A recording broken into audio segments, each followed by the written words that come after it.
భాష ఉపాధ్యాయులందరికీ నమస్సులు. ఇప్పుడు మనం నూతనముగా మార్చబడిన 10వ తరగతి తెలుగు పాఠ్యపుస్తకమునకు సంబంధించి 2025లో మన విద్యార్థులు రాయబోయే పరీక్షకు బ్లూ ప్రింట్ మరియు మోడల్ పేపర్ గురించి విశ్లేషణ చూద్దాం. ముందుగా పేపర్ 1 అండ్ పేపర్ 2 కలిపి 100 మార్కులకు ఉంటుంది. ఇది మనకు తెలిసిన విషయమే. 2024-25 బ్యాచ్ వాళ్ళు మొట్టమొదటిసారిగా మారిన పాఠ్యపుస్తకం నుంచి మొదటి బ్యాచ్గా 10వ తరగతి పబ్లిక్ పరీక్షలు రాయబోతూ ఉన్నారు. వారి సౌలభ్యార్థం ఈ వీడియోను మనం చేసుకుంటున్నాం.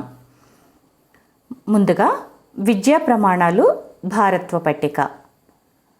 1 అవగాహన ప్రతిస్పందన 32 మార్కులకు ఉంటుంది, అంటే 32%.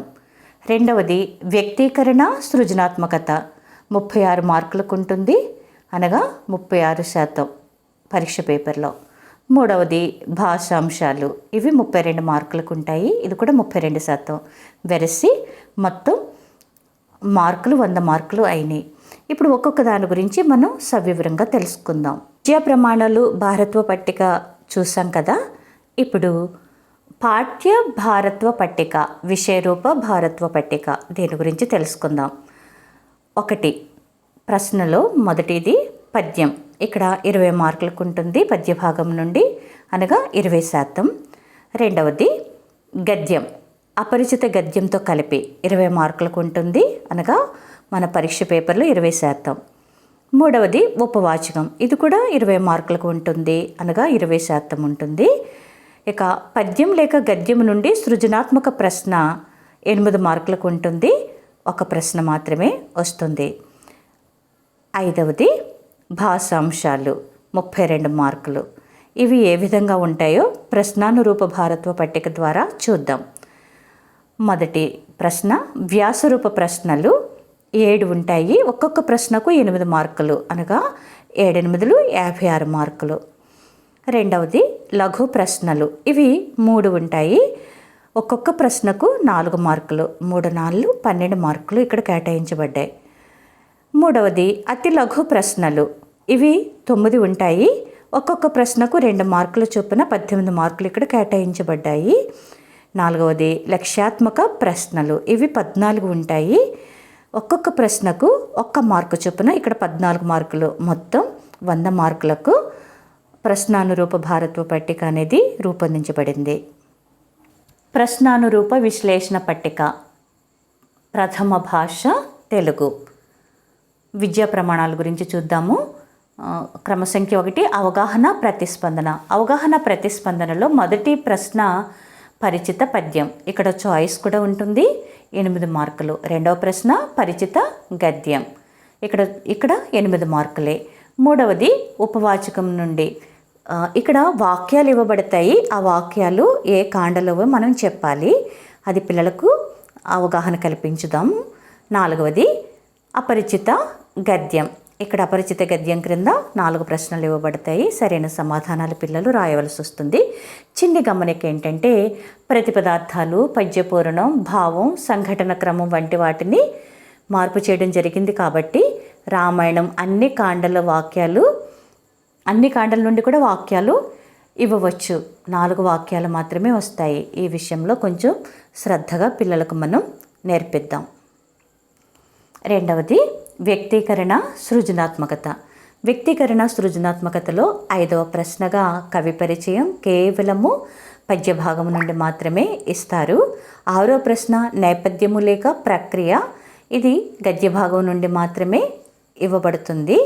ఇక్కడ కవి పరిచయానికి 4 మార్కులు, అలాగనే నేపథ్యము లేక ప్రక్రియ కూడా 4 మార్కులే. 7వ ప్రశ్న పాత్ర స్వభావం, కేవలం ఉపవాచకము నుండి మాత్రమే, ఇది 4 మార్కుల ప్రశ్న. ఇంకా విషయాత్మక ప్రశ్న, ఇక్కడ చాయిస్ ఉంటుంది, 8 మార్కుల ప్రశ్నలు 2 ఇవ్వబడతాయి పద్య భాగం నుండి, ఏదో ఒకటి మన పిల్లలు రాయాల్సి వస్తుంది. 8వ ప్రశ్న కేవలము పద్య భాగం నుండి వస్తుంది. ఇక 9వ ప్రశ్న కూడా ఇక్కడ కూడా చాయిస్ ఉంటుంది, 8 మార్కుల ప్రశ్న, ఇది ఉపవాచకం నుండి మాత్రమే వస్తుంది. ఇక 10వ ప్రశ్నగా పద్యము నుండి కానీ గద్యము నుండి కానీ సృజనాత్మక ప్రశ్న ఇస్తారు. లేక 1 పద్యము నుండి లేక 1 మరొకటి గద్యము నుండి ఇట్లా కూడా ఇచ్చే అవకాశం ఉంటుంది. గద్యం నుండి ఒకటి, పద్యం భాగం నుండి ఒకటి మాత్రమే ఇస్తారు. సర్వసాధారణంగా అట్లాగే ఇవ్వబడుతుంది. ఇక్కడ చాయిస్ ఉంటుంది కాబట్టి ఇది ఒక 8 మార్కులు. మొత్తం ఇక్కడ 36 మార్కులకు వ్యక్తీకరణ సృజనాత్మకతలో 36 మార్కులు కేటాయించబడ్డాయి. మూడవదిగా భాషాంశాలు. మొదటి ప్రశ్న 11వ ప్రశ్న అలంకారాన్ని గుర్తించడం, ఇక్కడ 2 మార్కులు. అట్లాగే పద్యపాదానికి గురు లఘువులు గుర్తించి ఘన విభజన చేయాలి. పద్యం పేరు కూడా, అంటే అది ఏ పద్యపాదమో కూడా చెప్పాలి. 12వ ప్రశ్నగా వస్తుంది. ఇక్కడ 2 మార్కులు.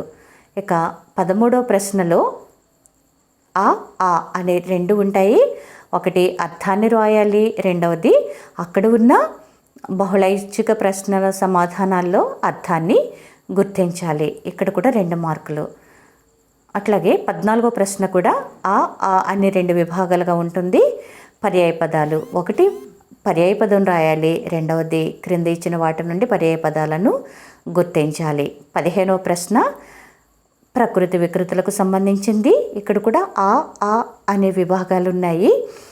ప్రకృతిని రాయడము, రెండవది వికృతిని గుర్తించడము అనేది ఈ విభాగంలో ఉంటుంది. ఇక 16వ ప్రశ్న, ఇక్కడ కూడా ఆ అనే 2 విభాగాలు ఉన్నాయి.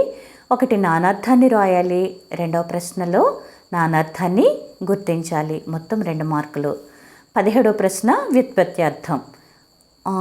ఆలో వ్యుత్పత్తి అర్థం రాస్తారు, ఆలో వ్యుత్పత్తి అర్థాన్ని గుర్తిస్తారు. 18వ ప్రశ్న వాక్యంలోని జాతీయాన్ని గుర్తించి రాయడం. ఒకే ప్రశ్న ఉంటుంది, ఆ వాక్యంలో జాతీయం ఏదో గుర్తించి రాస్తే సరిపోతుంది. 19వ ప్రశ్న జాతీయానికి అర్థం రాయాలి లేదా సందర్భం రాయాలి. ఇది 2 మార్కులకే.